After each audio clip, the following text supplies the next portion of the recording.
INC కాదు లష్కరే పాకిస్తాన్ కాంగ్రెస్ మోడీ తల లేని ఫోటో పెట్టడం బాధాకరం. తెలంగాణ తల తీసే విధానము ఉగ్రవాదుల్లోనే ఉంటుంది. కేంద్ర మంత్రి కిషన్ రెడ్డి కాంగ్రెస్ పార్టీని లష్కరే పాకిస్తాన్ కాంగ్రెస్ అని చెప్పేసి పోల్చిండు ఆయన. రైట్. ఇక మరొక అంశం తీసుకుంటే వ్యవసాయ విద్యుత్ మీటర్లకు వ్యవసాయ విద్యుత్కు మీటర్లు పెడుతురంట. వ్యవసాయ విద్యుత్కు అంటే మోటార్లకు మీటర్లు పెట్టే కార్యక్రమం మళ్ళీ స్టార్ట్ అయింది. సాగుకు శాశ్వతంగా ఉరి పెట్టేందుకు సిద్ధమైన రాష్ట్ర ప్రభుత్వం 6,000 కోట్ల కోసం మీటర్లు పెడుతున్న రేవంత్ సర్కార్. ఈ 6,000 కోట్లు అదే ఎఫ్ఆర్బిఎం సంబంధించినటువంటి దాంట్లో రావాలంటే ఈ మోటార్లకు మీటర్లు పెడితే 6,000 కోట్లు కేంద్రం నుంచి వస్తాయి. ఆ కండిషన్ని ఒప్పుకొని మీటర్లు పెడితే కేంద్ర ప్రభుత్వం నుంచి 6,000 కోట్లు అదనంగా వస్తాయి వీళ్ళకి ప్రతి ఏడాదికి. ఆ 6,000 కోట్ల కోసము ఇప్పుడు రాష్ట్రంలో ఉన్నటువంటి అన్ని వ్యవసాయ మోటార్లకు బావులకు మీటర్లు పెడతాందుకు రెడీ అవుతున్నాడు రేవంత్ రెడ్డి. ఇప్పటికే రైతాంగాన్ని శాంతం నాకించేసిండు. శాంతం అంటే శాంతం. రైతు భరోసా లేకపాయే, రైతు బంధు లేకపాయే, ఒడ్లు కొనుగోలు చేయకపాయే, అప్పు రుణమాఫీ అని చెప్పేసి ప్రచారమే అయిపోయే. ఇక ఇప్పుడు మీటర్లు పెట్టిరంటే ఇక వాళ్ళకి ఉరి తప్ప ఇంకోటి ఏమి ఉండదు. రైతాంగాన్ని ఈ రకంగా ఆగం చేస్తూ ఉన్నాడు. ఫీడర్లకు మీటర్లు పెట్టాలని నిర్ణయం. ఆర్డిఎస్ఎస్ స్కీమ్లో విద్యుత్ సంస్థలు ఈఆర్సీకి సమాచారం ఇచ్చిన డిస్కమ్లు నాడు మీటర్లను అడ్డుకున్న కేసీఆర్ 25,000 కోట్లు ఇస్తామన్న బేఖాతరు తల తెగిన మీటర్లు పెట్టమన్న కేసీఆర్ ఇప్పుడు మాత్రం ఈయన మీటర్లు పెడుతుందుకు రెడీ అవుతున్నాడు.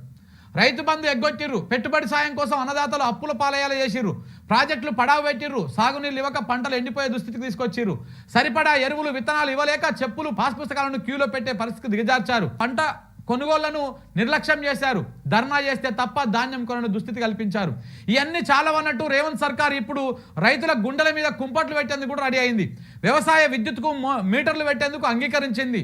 నాడు తల తెగిపడినా మీటర్లు పెట్టనివ్వను అని గర్జించి రైతుల ప్రయోజనాల కోసం 25,000 కోట్లను కేసీఆర్ కాదనుకుంటే నేడు కేవలం 6,000 కోట్ల కోసం సీఎం రేవంత్ తల వంచారు. వ్యవసాయానికి శాశ్వతంగా ఉరిపెట్టే నిర్ణయము తీసుకున్నారు. దీనికి మించిన దుర్మార్గం ఇంకోటి ఉండదు. ఒకవేళ కనుక ఈయన ఇది ఒప్పుకొని దీని మీటర్లు పెడితే మాత్రము రైతాంగము రేవంత్ రెడ్డి పార్టీని బొందదీసి బొందల పర్మనెంట్గా దాన్ని సమాధి చేసేస్తారు. ఆ రేవంత్ రెడ్డి పార్టీని ఆయన రాజకీయ ప్రస్థానాన్ని. సో అందులో ఎలాంటి డౌట్ లేదు. ఇంకా ఇప్పటికే రైతాంగాన్ని శాంతం ముంచేసిండు. మొత్తం నీళ్లు లేవు, రైతు బంధు లేదు, ఏది చక్కగా లేక, కరెంట్ చక్కగా ఇయ్యక, ఇంకా ఇప్పుడు మీటర్లు పెట్టి వాళ్ళ కాడ నుంచి వసూలు చేసే కార్యక్రమం చేసిండు అనుకో, ఇంకా అంతే సంగతులు. ఒకసారి ఆలోచన చేసి ఆచితూచి నిర్ణయం తీసుకోవాలి. లేకపోతే ఇక చెప్తున్నాం కదా, కొరిమితోని గోక్కున్నట్టే. ఇది ఉంటే ఈనాడులోనో ఆంధ్రజ్యోతుల్లో ఒక వార్త చూసినాయి. అదే ఇక్కడ ఇది మీటర్లు పెట్టేది ఈ వార్త కవర్ కాకుండా ఉండడం కోసం, ఇది ప్రచారం కాకుండా ఉండడం కోసం ఈనాడు అనే పత్రిక ఏం రాసింది చూసినావా? కరెంటు ఛార్జీల పెంపు లేదు, టారిఫ్ ఉత్తర్వు జారీ చేసిన ఈఆర్సీ చైర్మన్ జస్టిస్ నాగార్జున్.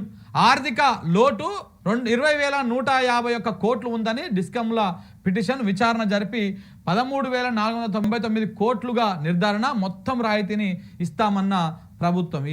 ఇది ఏంటంటే ఇప్పుడు అక్కడ మోటార్లకు మీటర్లు పెట్టే వ్యవహారం నడుస్తూ ఉన్నది. అది డ్యామేజ్ అయ్యేటువంటి అవకాశం కనపడతా ఉన్నది. దాంతో ఏం చేయాలి? ఇక ఇప్పుడు మేము కరెంటు ఛార్జీలు పెంచుతలేము అని చెప్పాలి. కాబట్టి ఇక ఈ కార్యక్రమాన్ని ముంగలేసుకున్నారు. ఇప్పుడు కరెంటు ఛార్జీలు పెంచుతలేము, కరెంటు ఛార్జీలు మేము పెంచుతలేమని ఇంకొక కొత్త ప్రచారాన్ని తీసుకొచ్చారు అనమాట. పెంచకపోతే పెంచితే కదా వార్త, పెంచకపోతే వార్త ఎందుకు? యాస్టీస్గా కరెంటు ఛార్జీలు ఉండేదానికి వార్త ఎందుకు? ఇంకా దాంట్లో వార్త రాయాల్సినటువంటి అవసరం ఏముంది? పెంచితేనే కదా వార్తలు, లేకపోతే తగ్గిస్తారన్నా వార్త అవుతుంది. ఛార్జీల రేట్ తగ్గిస్తారన్నా, టారిఫ్ తగ్గిస్తారన్నా వార్త అవుతుంది, పెంచుతారన్నా వార్త అవుతుంది. పెంచకపోయినా తగ్గించకపోయినా యాస్టీస్గా ఉండేదానికి వార్త ఎందుకు అవుతుంది? ఎందుకు అయింది అంటే దానికి ప్రచారం అవుతుంది కాబట్టి, మీటర్లు పెట్టే కార్యక్రమం చర్చ అవుతుంది కాబట్టి, ఆ చర్చ కాకుండా చేయడం కోసం ఈ చర్చను స్టార్ట్ చేశారనమాట. ఏం మోతవారి ప్రభుత్వం సార్ ఇది, మోతవారి ప్రభుత్వం, మోతవారి మేనేజ్మెంటు మామూలుగా ఉండదు అనమాట. ఇట్లా ఉంటుంది కథ.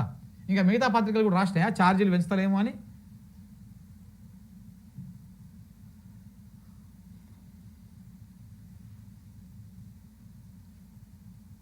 ఇంకా రేపు టెల్లుండి రాస్తాయేమో ఇవి, ఎందుకంటే ఈ పెద్దన్న కదా ఈనాడు, ఇది స్టార్ట్ చేసినాక మిగతా రేపు టెల్లుండి రాస్తాయి అవి. ఇట్లా తయారవుతున్నాయి ఇది మొత్తం.